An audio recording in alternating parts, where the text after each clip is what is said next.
Now, France has had a long history with Africa, spanning centuries, and it's a relationship that's had its fair share of ups and downs and sometimes complications.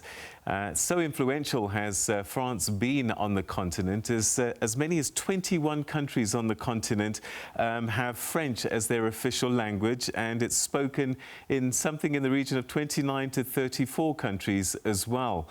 Now, when President Macron took office, he said at a gathering in Ouagadougou that he wanted to forge a new relationship with Africa, that Françafrique was a thing of the past. I caught up with France's ambassador to South Africa, Aurélien Lechevallier, and we spoke about Africa's relationship and France's relationship with Africa. Let's begin perhaps in trying to establish how you see and perceive France's relationship with Africa. It's a centuries-old relationship that's taken many forms over time. How would you characterize France's relationship with the continent in modern times? I would say that the main characteristic is the intensity of human bonds. People may not know that more than 10% of the French people were born in Africa, or their parents were born in Africa. It's huge. And if you go to the grandparents, it's even a larger number. I feel we all have in France a personal connection to Africa. In my case, for example, my grandfather was working in Algeria, my uncle also. My grandmother used to teach in Côte d'Ivoire, in Ivory Coast. And I mean, this is very, very common. We all have these bonds. So I would say that Africa is part of our history. It's part of our imagination. It's part of ourselves. And I think, yeah, this is the starting point, actually. It's been a difficult relationship at times, especially when one considers the colonial era and some of the things that went on. But in 2017, President Macron talked about a new beginning. He talked about ending this relationship that had been described as Françafrique. And I just wonder, as he said those words, what did he have in mind in terms of what this new relationship would look like? How would we experience it as Africans, for example? Well, I think there was always a part of fantasy about this Françafrique concept, but it was also, unfortunately, probably a reality. The existing connections or networks between the French government and certain rulers in Africa, the existing also networks, secret back channels between the French government and certain former colonies in Africa. And I think we can say that now this period of time is totally over. There is no permanent support for any ruler in Africa today whatsoever. There is no French government supported network or back channel to work with secret offices in Africa. Thankfully, it's now totally over. It belongs to the past. And I think it's very important for everybody to know about this. But some people say that you're still picking political sides. For example, maybe Alassane Ouattara in Ivory Coast in recent elections, he even, as some would say, broke the rules by breaking the constitution. So are you certain that this strategy of old has disappeared, or is it just taking time perhaps to filter through? No, I think it's really over now. If you take the example of Côte d'Ivoire, I mean, we all heard that President Ouattara said that he would not run again for a third term. And in Paris, we received also this information like everyone else and like the Ivorian people. But then, of course, he changed his mind and decided to run again because of the circumstances, but France never took side about this. We never supported, or we never, actually, we respected the situation and the sovereignty of the Ivorian people. And we were quite cautious, actually, not to take side. So this is the new reality now. I think the African people are in charge. Probably not everything is perfect in terms of governance, far from that, but we want to work now with the people. I think that's the new approach also between France and Africa that was introduced with President Macron. It started before, but now it's really his new vision, his new agenda for Africa, is to say that, first of all, there is a great interest in Africa because Africa is part of our future. And I often say that this is something that we share with South Africa, actually. We have something in common between South Africa and France, is that our future depends on the future of the African continent. And I think now we have to make sure that we really have a continental approach towards the African continent, not only, you know, the countries where we used to have special bonds, but also the whole continent, and that we have to engage with new players, not only government to government ties, but also working with the civil societies, with the NGOs, with the scientific community, with the entrepreneurs. That's really the new way that France is engaging with Africa today. There's no question that France still has significant influence on the continent, so particularly with those countries where the relationship has been there for many, many decades. But some people accuse France perhaps then of being a little soft on some countries where human rights abuses seem to continue and persist. What's your take on perhaps not being as influential at times that it matters, particularly to citizens on the ground? Well, you know, sometimes we hear that France is too influential, has too much influence. Sometimes we hear that France is leaving the African continent and that our interest is elsewhere. So, well, I guess it's difficult to strike the right balance. But in our policy today, we are always interested in the fates of the African people in the continent, and we want to partner really with the people.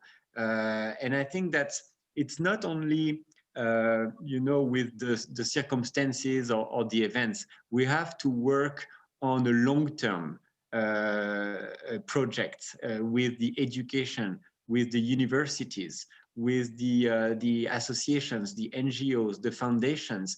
And that's where I think we can also build a strong and equal partnership between France and the African countries. So that's exactly the kind of role that we would like to play respectfully and with the idea of a partnership between equals. All right, let's talk a little bit about your presence on the continent. You've got a strong military presence, more than 5,000 troops. And I know that part of this is to deal with some very serious security issues, particularly in the Sahel. Is your presence helping or perhaps a hindrance at times? Well, it's true that we have a strong military presence because we care about the security in Africa. And of course, the stability of Africa has consequences for the security of France and the French people. In the case of Sahel, I think it's really important to remind your listeners that France was invited by the Mali government and the Sahel governments to partner with these governments to fight against terrorist groups. It was not, you know, Paris that decided to send troops. We did not show up uninvited. It's really a formal request that we received from these governments because they needed help, they needed support, not only from France, but also from the international community to face this threat and this terrorist threat.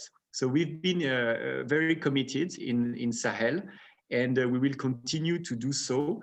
Our objective is to fight against the terrorist groups and also to strengthen the capacities, the capabilities of the Sahel countries, to train the forces, to make sure that the Sahel countries have the means and the capacities to face their own threats. That's really our overall objectives. And I know that we share this objective with the African Union and with South Africa. It's really the midterm or long-term threats. That's the way we see our military presence today in Africa.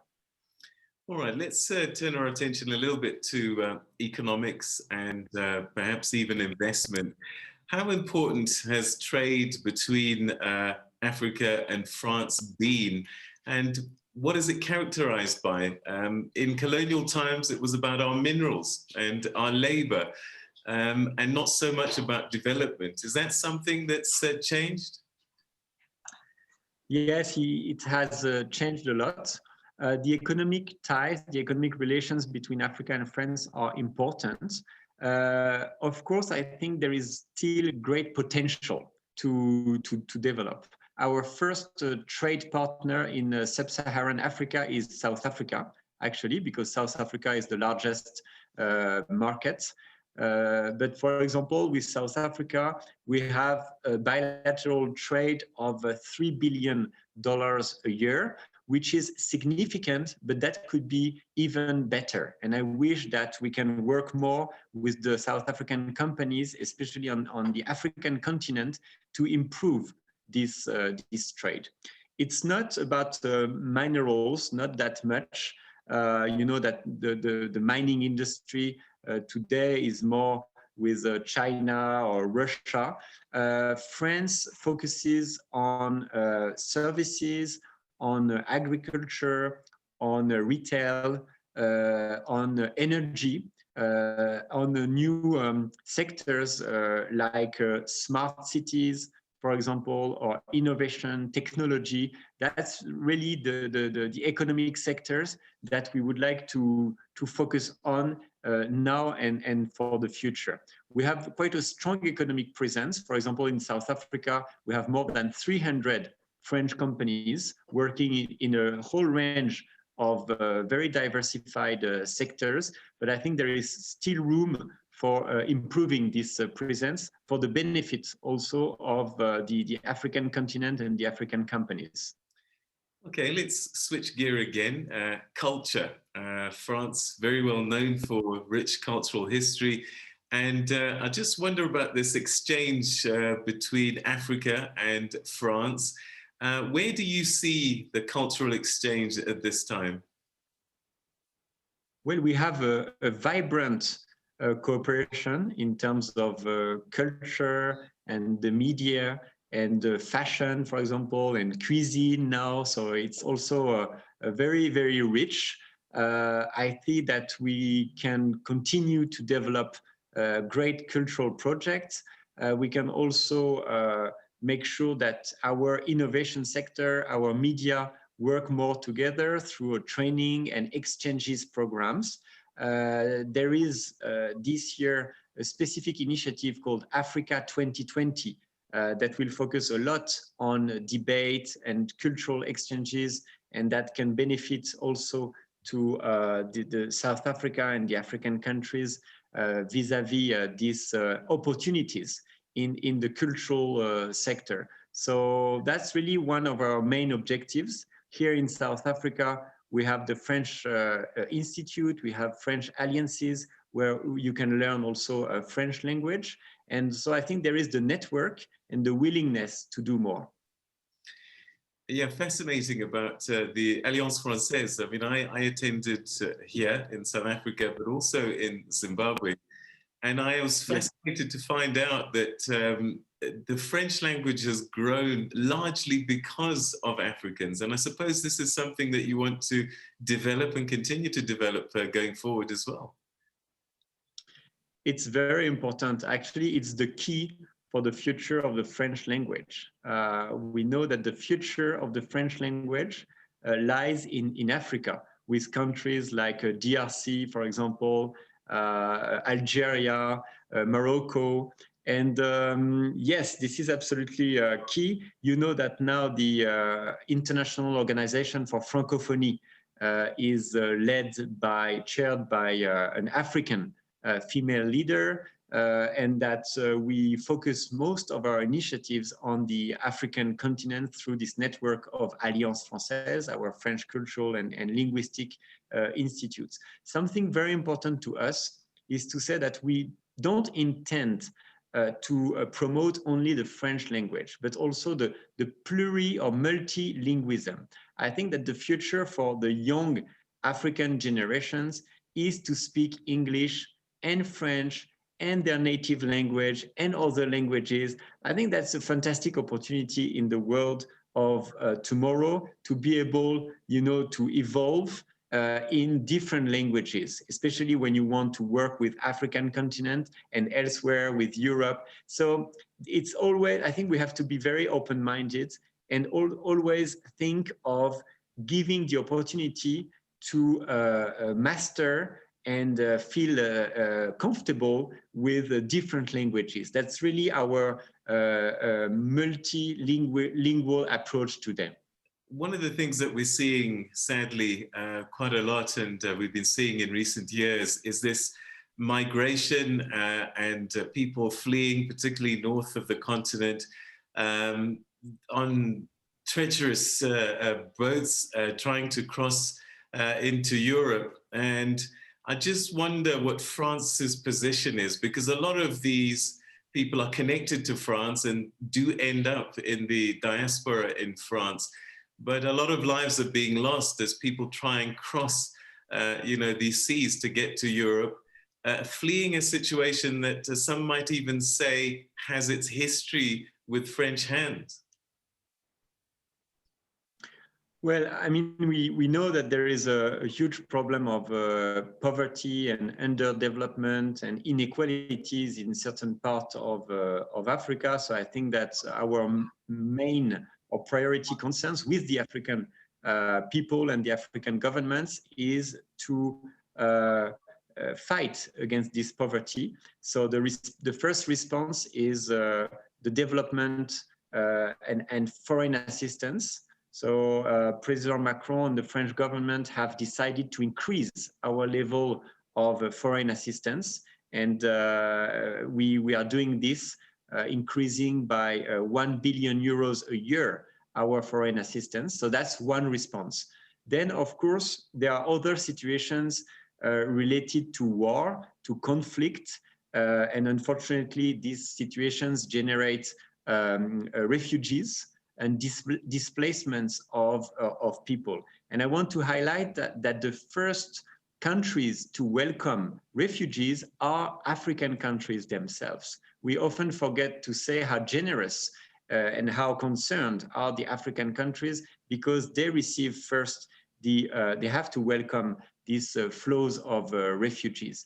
In Europe and in France, we are willing, of course, to welcome the refugees if they need our assistance. Now, the problem is not mostly with refugees, but with illegal migration and human trafficking, especially through the Sahel region and through Libya, for example. And I think this is actually a common challenge for African countries and for European countries. We have to make sure that we fight very harshly against these human traffickers, because really they take advantage of our weaknesses.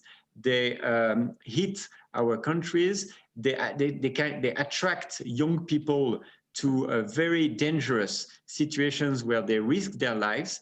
And so the fighting against these human traffickers is absolutely key, and it requests great cooperation between African countries and European countries. So that's what we are aiming at the moment, working also with the United Nations, the European Union, the African Union, because it's really a collective endeavor. A little while ago, you spoke about partnerships and cultural exchanges and sharing the rich cultures that Africa and France share. There are a lot of Africans in the diaspora in France, and a lot of them last year, when the hashtag Black Lives Matter campaign happened, took to the streets and started to say, hang on, this is happening in France. Africans are being mistreated, there is racism, and they are being pushed to experience or live in the French way and not be who they are whilst in France. Talk to me a little bit about this feeling that's coming through quite a bit.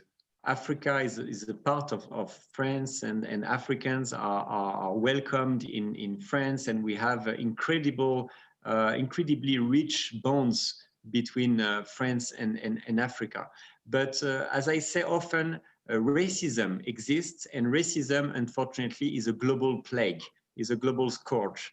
And unfortunately, you find racism everywhere. And there is in France, like in other countries, a part of the population that is with extremist and ideological views and racist attitudes and racist acts. And we want to make sure that we also face this situation, that we look at this situation in the eyes. And that's why the French government decided after last year's event to increase our level of response against racism and against discriminations, to make sure that these kind of acts, this kind of discriminations get the answer that they deserve. We want to be an open-minded and welcoming countries. I mean, we have, our approach is to build also projects and cooperation with the diaspora. France will host a summit in July in Montpellier in the south of France, where most of the agenda will be designed with the diaspora to make sure that between Africa and France, we are focusing on the right projects to the different peoples involved. And so I think it's all part of this new vision and new ambition that we have to set for our relations with Africa. All right. Your Excellency, perhaps to wrap up, I mean, you are actually the French ambassador to South Africa. And I just wonder what your hopes, ambitions are for this relationship between France and South Africa. Well, I hope that these relations, can keep improving. I hope that South Africa and France can be even greater, reliable partners. I think that this year we will probably focus on a number of priorities, including health, of course, because we are still facing this COVID-19 situation. So last year we provided support in terms of medical equipment, in terms of repatriation flights, and also in terms of international response for this COVAX mechanism providing vaccines to African countries in 2021. So we have to keep pushing very hard on this sector. I think that education and training will be also a key area for our cooperation.